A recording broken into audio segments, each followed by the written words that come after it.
Olá, estamos de volta com as entrevistas online do RDTV, o seu programa de TV web do site RD News. Quando o nosso entrevistado está longe ou quando não pode estar aqui presencialmente no estúdio, a gente passa a fazer então estas entrevistas. E hoje nós vamos falar sobre PVA. Você sabia que há situações em que você consegue restituição do valor desse imposto, ou parcial ou até total? Bom, o nosso convidado de hoje é o presidente do Conselho Regional dos Despachantes Documentalistas de Mato Grosso, o Valdemir Alcântara, que já esteve conosco aqui no RDTV. Valdemir, muito bem-vindo. Valdemir está lá em Sinop, uma cidade no norte de Mato Grosso, a uns 500 quilômetros de Cuiabá. Eu estou aqui na capital.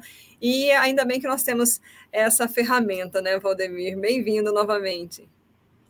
Bom dia, Lídice, bom dia a todos os telespectadores e assinantes aí que acessam o RD News, essa importante ferramenta, né, de informação no estado de Mato Grosso, que muito contribui para a disseminação, né, da informação. Realmente, a pandemia teve o lado bom, né, em certos aspectos, que acabou facilitando, de certa forma, a comunicação, antecipando essa comunicação à distância. Então, apesar de estar em Sinop aqui, a gente pode conversar e levar essas informações. Isso. Vamos falar, então, dessa situação. O IPVA pode ser restituído ao cidadão em que situações, Valdemir, é possível? Realmente, às vezes as pessoas não têm esse conhecimento e é importante a gente divulgar isso, né? Porque o imposto, como o próprio nome diz, ele não deixa muita opção. O cidadão tem que pagar, tem que recolher ao Estado, né? No caso do IPVA. E existem realmente algumas situações em que o proprietário do veículo automotor ele tem direito, sim, a essa restituição do valor pago. Então, isso acontece em situações de roubo, furto do veículo, né? Quando o veículo é furtado ou roubado, a pessoa que pagou o IPVA, quando ela paga para o exercício inteiro, para um ano inteiro, 12 meses. E quando ele tem esse veículo furtado ou roubado, essa cobrança deve cessar. E como ele pagou integral, ele tem direito à restituição. Então, se o veículo furtado ou roubado não for mais recuperado, ele tem direito à restituição desse IPVA pelo período que esse veículo deixou de ser propriedade dele, ou que ele não pôde mais usufruir. Então, por exemplo, se o veículo foi pago o IPVA no mês de janeiro, então ele pagou para 12 meses, e o veículo em fevereiro foi furtado ou roubado, então ele vai ter direito à restituição de 10 meses do valor do IPVA, tirando, lógico, o mês de janeiro e fevereiro que ele usufruiu desse veículo. Também para os casos de perda total, no caso de acidente, né? Então, o veículo pagou o IPVA por 12 meses, sofreu um acidente, digamos, no mesmo mês de fevereiro, vamos dar o mesmo exemplo, então ele tem direito a essa restituição do valor pago, né? E também... Diga, pode, desculpa te interromper, que eu já queria passar para a parte prática aí, mas pode completar aí. Certo. E então, esses casos todos, ele deve procurar a Secretaria de Fazenda ou um profissional habilitado para que entre com o processo de restituição desse valor. Tá, então, assim, para a gente ser bastante didático, no caso do veículo roubado ou furtado, o primeiro passo ele vai ter que fazer o BO, certamente ele vai ter que apresentar esse BO, né? Essa data seria a data chave, digamos, para ele pedir a restituição? Exatamente, a data da comunicação do fato, né? Então, isso a própria Secretaria de Segurança Pública, através da Polícia Civil, né, vai ser instaurado um processo, e essa comunicação, em princípio, já é feita automaticamente da Secretaria de Segurança para a Secretaria de Fazenda. Então, a partir do momento que é feito esse boletim de ocorrência, há essa comunicação à Secretaria de Fazenda de que esse veículo foi furtado, foi roubado, ou sofreu, né, no caso de roubo ou furto, e aí cessaria essa cobrança até que o veículo seja encontrado. Caso não seja encontrado, no exercício seguinte, aí no mês do vencimento, o proprietário entra com um pedido à Secretaria de Fazenda para a restituição. Então, nesse caso específico, deve-se aguardar um período aí até o final do exercício para uma possível recuperação desse veículo. Então, o prazo, digamos, para ele aguardar se vai ser recuperado ou não e pedir essa isenção seria de um exercício para o outro, ou seja, de um ano para o outro, é isso, né? Mas Isso. o cidadão ele pode já informar a secretaria desse furto, por exemplo, no começo do ano e já fazer esse pedido e aguardar o outro ano ou não? Ele tem que fazer o pedido da restituição depois que virar o ano. Ele deve aguardar. A própria normatização já diz que ele deve aguardar e no vencimento do exercício seguinte, ele faz esse pedido de restituição. Também, Lídice, nós temos uma situação em que ocorre, às vezes, da pessoa pagar o valor a mais ou até pagar em duplicidade o valor do IPVA, né? Então, também nesses casos, ele tem direito a uma compensação. Aí não seria a restituição, seria uma compensação. Então, como que é feito isso? Você pagou o IPVA do seu carro por algum descontrole, alguém da família foi lá também e pagou em duplicidade. Então, esse crédito ele vai ficar no cadastro desse veículo junto à Secretaria de Fazenda e no exercício seguinte, e se sobrar valor até no próximo exercício, no segundo exercício, esse valor vai ser compensado do débito do exercício seguinte. Então, vai ser feita essa compensação e o proprietário não precisará pagar novamente. Se houver uma diferença para mais, ele vai pagar apenas a diferença. Se houver uma diferença para menos, se ele pagou o valor e no exercício seguinte o IPVA dele está mais barato, ele ainda ficará com a diferença do crédito para o exercício seguinte, o terceiro ano no caso. E se por acaso a pessoa trocar de veículo, ou nesse caso de furto ou roubo não conseguir, né, ser encontrado e tiver que comprar um outro veículo, ele é atrelado àquele veículo especificamente, ou é ao CPF, digamos, do cidadão? Como é que é essa cobrança, Valdemir? Excelente questionamento, uma pergunta bastante importante. Esse crédito, ele fica vinculado especificamente àquele veículo. Então, se a pessoa tem outros veículos e ela quer compensar em outro veículo, não há essa possibilidade. Então, se esse veículo, por exemplo, for transferido de jurisdição, transferido para outro estado, e ele tem um crédito ainda, então ele vai poder requerer, nesse caso, comprovando que esse veículo foi transferido para outro estado, ele pode requerer a devolução daí desse valor restante. Então, numa família que tem aí 2 carros, por exemplo, esse desconto ou essa restituição, esse crédito vai ser atinente apenas àquele que está relacionado, né? O imposto, é isso, né? Exatamente, sempre vinculado ao veículo que foi pago, não tem como transferir de um veículo para outro ou de uma pessoa para outra. Aqui em Mato Grosso, como é que estão as questões de prazos, de alíquotas? Vamos aproveitar para lembrar aí os motoristas. Teve alteração, né, em prazo, no calendário? Teve sim. Em função da pandemia, né, o governo do estado, em 2020 e também em 2021, e agora em 2022, ele fez uma alteração nos vencimentos em relação aos anos anteriores à pandemia. Por que o governo fez isso? Em função justamente da pandemia, dos lockdowns, das empresas terem alguma dificuldade financeira.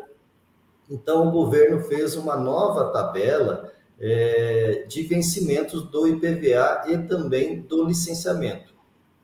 Então, o IPVA, para esse ano de 2022, o calendário ficou da seguinte forma: finais de placa de veículo 1, 2 e 3, eles já deviam ter pago o IPVA no mês de março. Então, o prazo foi agora, ontem, o vencimento do IPVA para veículos final 1, 2 e 3.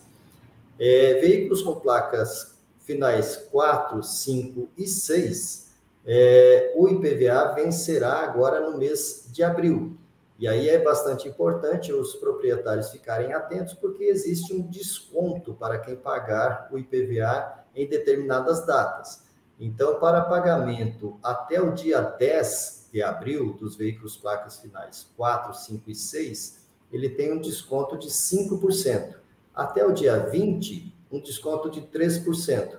E até o último dia útil de abril, paga o valor integral sem desconto. E para os demais veículos, placas finais 7, 8 e 9, o vencimento é em maio, e veículos com placa final 0, vencimento em junho. Para todos eles, a mesma coisa. Até o dia 10, 5% de desconto, até o dia 20, 3% de desconto, e até o último dia útil, sem o desconto, o valor integral.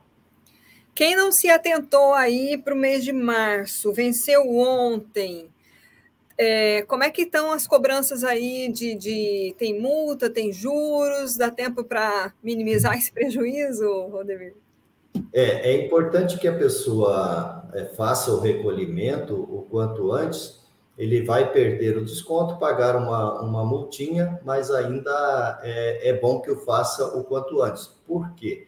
Porque além do IPVA, são coisas diferentes, às vezes as pessoas leigas, obviamente, têm uma dificuldade de entender, mas existem duas situações. O IPVA, que é um tributo, um imposto do governo do estado, e o licenciamento, que é a regularização do documento, a renovação do documento para o exercício, né, de 2022, e esse é feito junto ao Detran e paga uma taxa de licenciamento.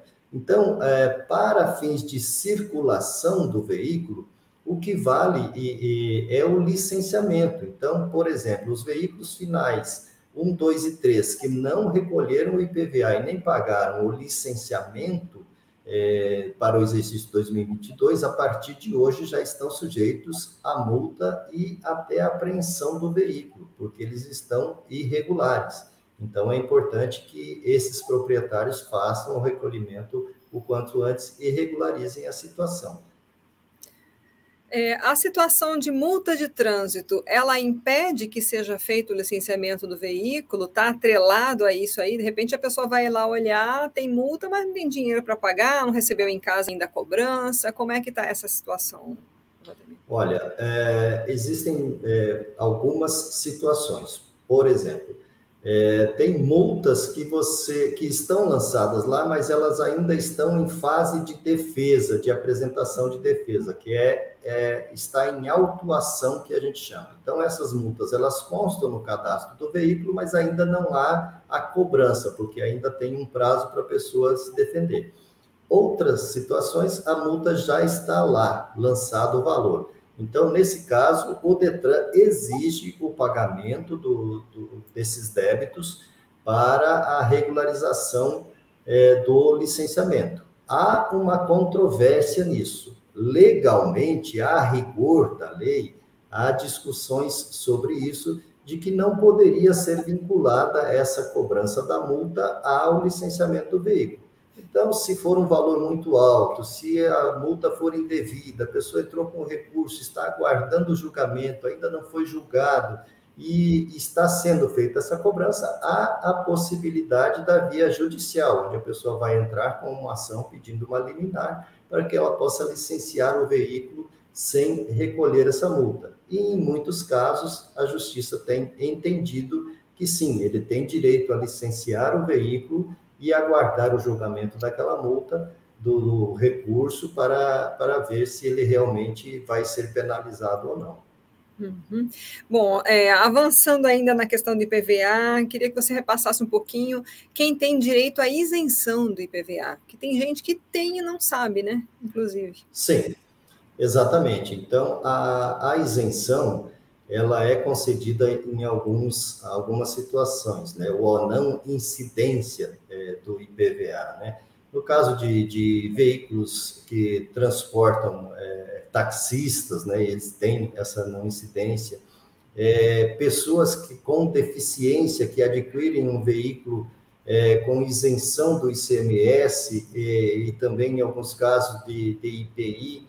Então, essas pessoas elas têm direito à isenção e elas devem, todo ano, requerer essa isenção. Então, até o mês do vencimento, essas pessoas elas devem fazer essa solicitação ou procurar um profissional habilitado para fazer essa solicitação da isenção para que ela não tenha que pagar o IPVA do seu veículo. Bom, gente, quem está acompanhando aqui, nós já temos aí uns 15 minutos de bate-papo, o Valdemir Alcântara, só reapresentando para quem está pegando pela metade aí, volta a entrevista, que tem muita informação importante que ele está passando aqui, né? O Valdemir, ele é presidente do Conselho Regional dos Despachantes Documentalistas aqui de Mato Grosso. Daqui a pouquinho a gente vai falar, inclusive, do trabalho desses profissionais, de repente quem não tem tempo, quem precisa, né, enfim, quer deixar, né, transmitir para um profissional para fazer esses trabalhos aí, tem em Mato Grosso essa profissão regulamentada, mas a gente está, assim, aproveitando para tirar essas dúvidas, né? E a gente tem uma outra situação também, Valdemir, que a gente viu muito, e aí eu vi, pelo menos conheço 2 casos, né, de pessoas que faleceram, e quando foi aberto o inventário, se descobriu que um carro lá na década de 90, um carro antigo, ainda estava no nome da pessoa, e isso entrava o inventário todo. Como é que é essa questão dos carros antigos para dar baixa hoje nessas situações? Bom, vamos lá. A gente tem 2 situações nesse caso. O Código de Trânsito, ele prevê, e a regulamentação do Código, ele prevê um instrumento que é a comunicação de venda. Isso é muito importante. Para a pessoa que vende um veículo hoje, é importantíssimo procurar um profissional e fazer essa comunicação de venda. Por quê? Porque a partir do momento que você faz a comunicação de venda, você está informando o órgão, que é o Detran, de que esse veículo não é mais seu e você passou a propriedade desse veículo para uma determinada pessoa que você vai informar lá através do que foi preenchido no recibo de transferência desse veículo. Então, se, por exemplo, eu vendo um veículo, entrego o documento preenchido em nome da pessoa, assinado, reconhecido, firma, mas eu não tenho como obrigar essa pessoa a fazer a transferência, eu não tenho como pegar ela, levar no Detran, ou levar a um despachante para que ela providencie essa transferência. Isso é uma obrigação dela, mas eu não tenho como obrigar. Então, o instrumento que a pessoa tem hoje é fazer a comunicação de venda. Feito isso, ela está isenta de multa, de qualquer responsabilidade sobre acidente e débitos sobre o veículo, IPVA e outros. Agora, nós temos uma situação, que eu acho que é o caso específico da sua pergunta, de veículos que foram vendidos há muito tempo atrás, quando ainda não existia essa possibilidade da comunicação de venda. Então, para esses casos, já é um pouco mais complicado, mas há solução.